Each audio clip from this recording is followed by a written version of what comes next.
It takes guts to stand up for what's right when others choose to run as opposed to fight. While many walk away from adversity, Lisa Bowman stood and stayed to speak and publish the truth. Too many women are harassed, inappropriately talked to, or grasped. Too often these actions are seen, and too often the only consequences come to the harassee, not the harasser. Harasshole is Lisa Bowman's narrative of her journey from award-winning chief marketing officer at America's favorite charity, United Way, to her allegations of harassment and retaliation that eventually resulted in her termination. From dream to nightmare. Lisa, for those who haven't followed your story in the press, please share what happened at United Way from dream job to nightmare that it became.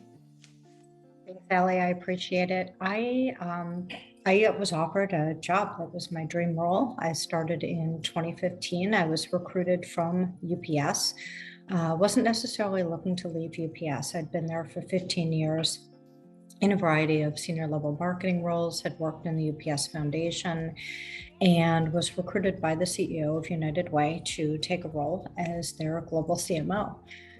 For the first 2 years, everything was awesome. I loved my job. And then in fall of 2017, I was asked to interview someone for a role on the executive team, and it was a male. The interview started off with him stepping directly into my personal space. I know you can't tell this because I'm sitting down. I'm 5 feet tall, maybe 5'4" on a good day with heels. He's a relatively larger guy, and he stepped right into my personal space, looked down at me, and his opening words were, "Gee, you're really intimidating." I'd never met this individual before, and that's how he greeted me for an interview. The interview proceeded to be more off, as I would say, after I invited him into my office and we started talking. And they ended up hiring him. I had recommended to the CEO. I didn't not recommend that we hire him, but I did articulate to the CEO his behavior during the interview and that I thought he was technically competent, but that he was socially off, inclusive of the comment that he found me to be intimidating. And the CEO's response to that was, "Well, you are." So I wasn't really sure how to handle that. But from the moment that this person started, which was in early 2018, he began a systemic pattern of really coming after me with personal comments, never about my work product, always guided towards my appearance, and not things like, "I like your outfit," more like, "That outfit looks great on you." Things like that. I had been dealing with this for about 15 months, along with some other really inappropriate behavior from him. And in February of 2019, I was forced to go to HR when he made some inappropriate comments to two women on my team that were younger and women of color who, quite frankly, were not going to stand up against a white male C-suite executive. And I think that in addition to the policy obligation that I had to report it to HR, I think it was also sort of a moral obligation and the right thing to do. These were young women. They were women of color. As I said, they were not going to put themselves at risk by standing up to him. But I think to some extent that's where white privilege comes in, because that was my ability to do that. And I needed to do that. And from the moment that I did that, and then subsequently had to go back to HR 2 weeks later on my own behalf because he crossed a line with me, I had a target on my back from the CEO, who spent the better part of 2019 doing everything that he could, presumably to get me to quit. My performance reviews were downgraded with no substantiation as to why, even though my metrics were off the charts. I had team members removed and actually given to my harasser yet the work didn't come off of me. I was instructed to fire somebody on my team who had also raised some issues to HR about this person's behavior. And I refused to do it. This was someone that was my top performer, and there was no justification. And at the very beginning of 2020, I was summarily called into the CEO's office and informed that he no longer needed me, and I was to get with HR and work something out, as he put it. They had no exit package prepared for me, no anything. There wasn't even an HR person in the room when I had this conversation with him. So yeah, I lost my job just a little bit before the world tilted left with COVID. Wow. It's just, it's a lot to take in. Something that, that you were, it's a lot. You know, while harassment in the workplace, Lisa, we hear stories of varying degrees. It happens a lot, but reporting though of the harassment doesn't. In fact, nearly all sexual harassment at the workplace goes unreported. And those who do report it often see zero benefit. So knowing this, Lisa, why did you choose to go ahead and to report the harassment that you experienced? I had to. I mean, it was impacting my ability to do my job. I was having anxiety. I was stressed out all the time. I was having to change my behavior at work to try and avoid running into my harasser, to try and avoid any interaction, spending an inordinate amount of time having to document what was happening. And to your point, Allie, this happens every day, so often, to women and men, candidly, in the workplace. But if companies would address this, their productivity would increase exponentially.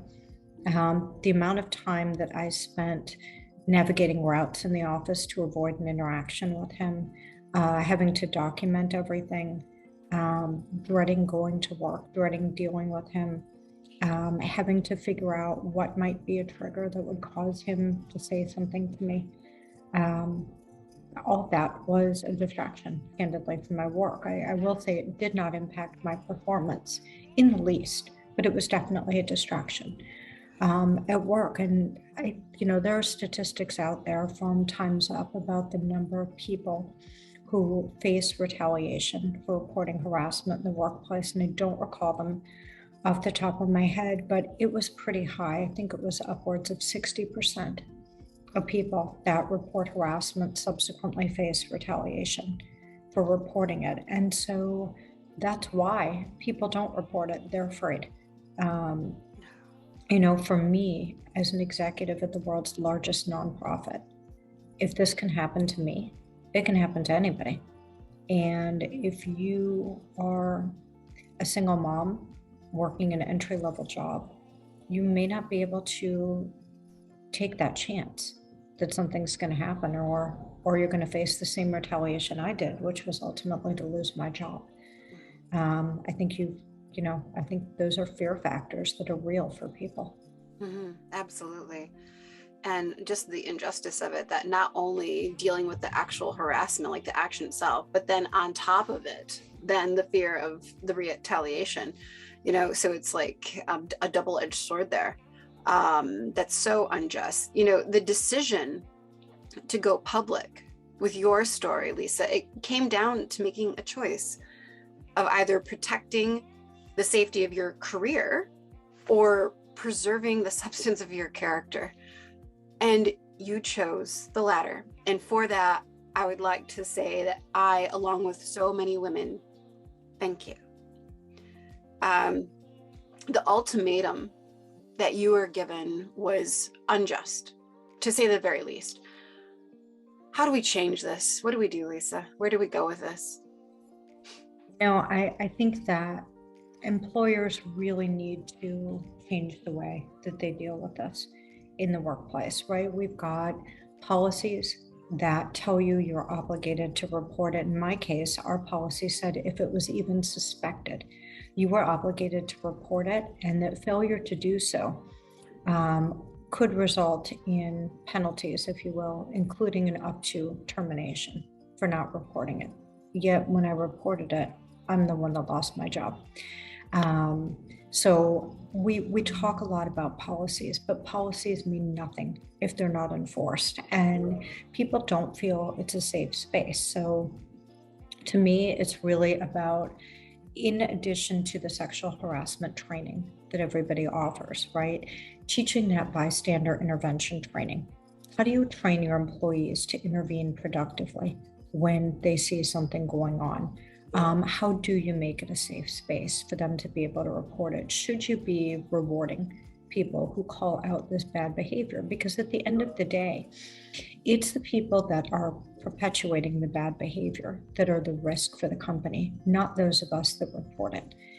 And I think that if you were to flip that narrative and really create a safe space, and even today with where we are and people going back into the workplace, I think the contract between the employer and the employee is different. Employees are starting to demand the things that they want culturally in a workplace, and that is safety. That's physical safety with COVID and coming out on the other side of it. It's psychological safety.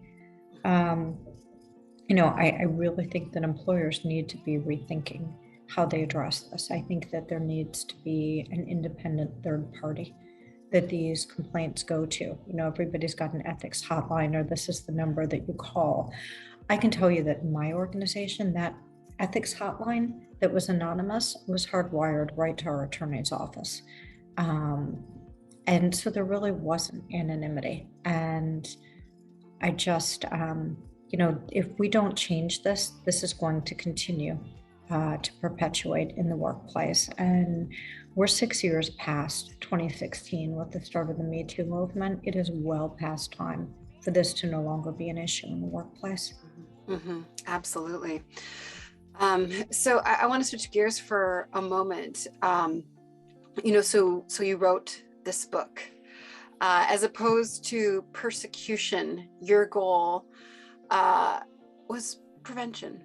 Saving employees and employers from this hell is why you wrote the book Harasshole and created a program entitled The Empowered Employee, which pulls insights from your book into 8 actionable steps that empower both employees and employers.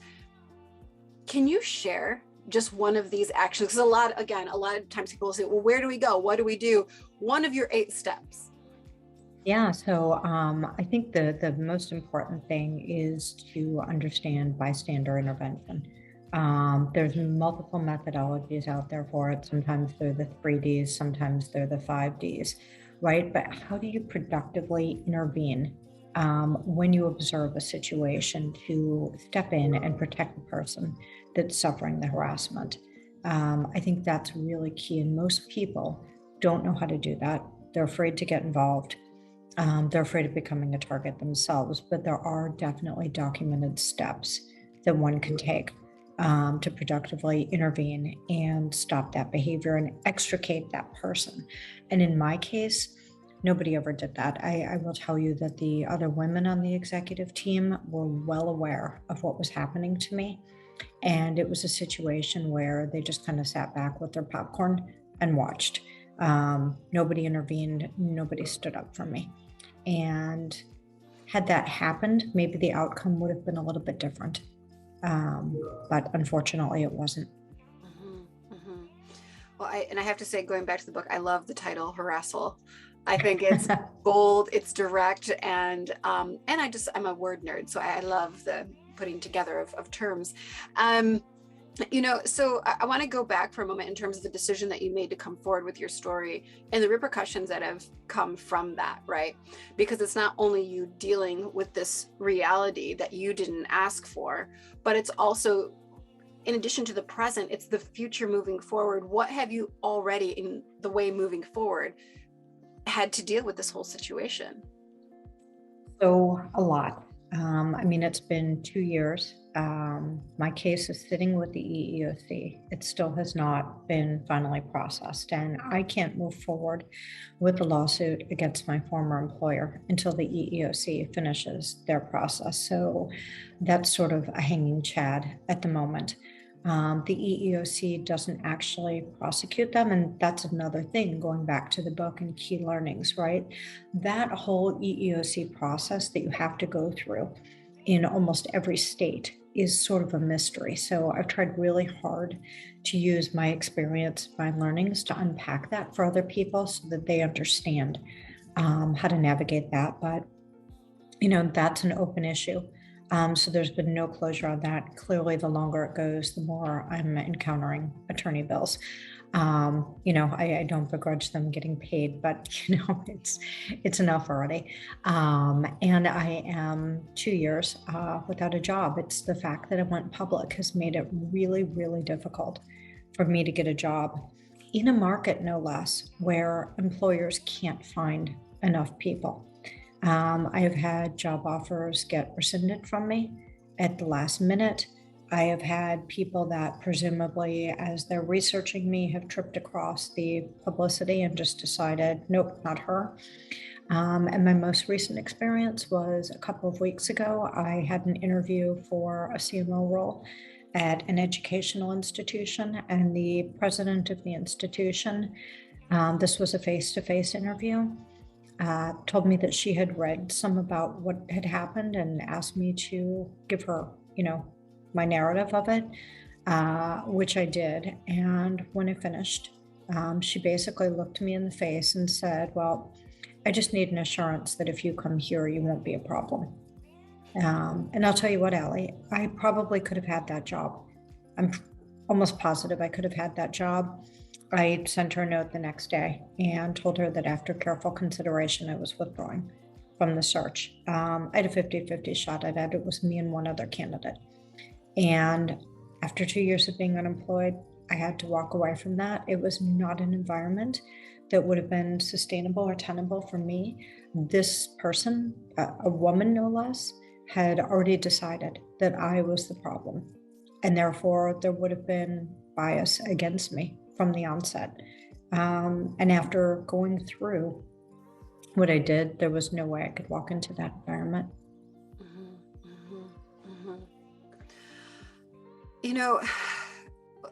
Again, first and foremost, I do just want to say thank you so much for sharing your story, for coming forward. Because as you mentioned earlier, that this is happening every single day. And it's not just the issue of the harassment, it is a secondary issue of the retaliation that follows. So for women who are dealing with harassment right now, on this day, in the workplace, and afraid to come forward because of potential retaliation, what advice? You've been there, you've done that, are doing that still. What advice do you have, Lisa? You know what? If we do not start to speak up in mass and loud, this is never going to change. And some of us are going to have to take one for the team, so to speak. But if we all become the team who's speaking up, who's pushing back, who's saying no more, not on our watch, this can't happen, that's how we start to force change. And it is definitely scary. I had said to my husband the other day that if one more person tells me I'm brave, I don't feel like I did anything brave. I felt like I did the right thing to do. And what I was supposed to do is to raise visibility of this behavior and to call it out. This happens in every sector of our society, right? It's in the government, it's in the corporate sector. We've been through the entertainment industry with Harvey Weinstein. The one place that presumably people never expect it to happen is in the nonprofit sector. Those are the folks that are supposed to be doing good. So in theory, they should be good people. But at the end of the day, they're just people. Some are good, some are bad. And this happens everywhere. But again, if we don't step up and start to push back, I don't see it ever changing. I feel like after 2016 and the Me Too movement started to get traction, that we were on the way to fixing this. But in some ways, it seems like we're not any farther ahead now than we were then. I think that probably one of the only areas of real tangible progress that's been made is legislation that was just passed, I think last week actually. Gretchen Carlson had been using her experience to really lobby for the passage of ending forced arbitration in cases of sexual harassment and sexual assault, meaning that those cases would have a right to be heard in a court versus resolved with arbitration, which forced the accuser to remain silent. And that's a really big deal. It's one of the single largest changes to our labor laws in the last 100 years. These women have been silenced. And so with the passage of that legislation, it's going to allow more of these stories to come forward. But if you are familiar with Gretchen's story and what happened there, after she spoke up, other women at Fox came forward. Same thing happened in my situation. After I spoke up, more than 20 women wrote a letter to the board saying that what we just heard about from her and her experience is not unique. All of us either experienced or witnessed this too. And so sometimes it just takes one person, right, to be the tip of the spear, if you will, to step forward, to give other people the courage to do it too. But it's only when we do it en masse that we're going to start to see some real progress here. Right. And if people are waiting for other people to do it, that's just not the time for this. And especially, I feel like also you have a stepdaughter, I have a stepdaughter. We don't want this for them. I don't want to have her come to me and say this happened and me cry with her. We don't want our daughters in tears, unnecessary tears, because they've been wronged in this way. And so for them, if not for ourselves, let's do it for them, or someone else's daughter, or someone else's, Yeah, I agree. I mean, I think that it goes back to the old adage about leaving things better than you found them, right? And that's our responsibility generationally, is to ensure that that next generation doesn't know what this is, right? And that when they come to us, we say, yeah, that's something that used to happen in the workplace, but it doesn't anymore. Why? Because we fixed it. We didn't want you to have to go through that. And so I'm hopeful that, at some point we can retire Me Too as just a hashtag for some stuff that used to happen that doesn't anymore. And, it kind of becomes vintage, but we're a long way off from that. Right. Well, thank you so much, Lisa, for sharing your story, sharing your truth, and empowering others to recognize the power that they have in themselves, to speak up.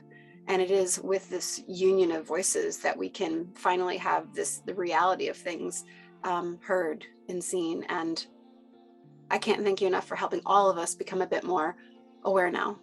Thank you. Yeah. Thank you.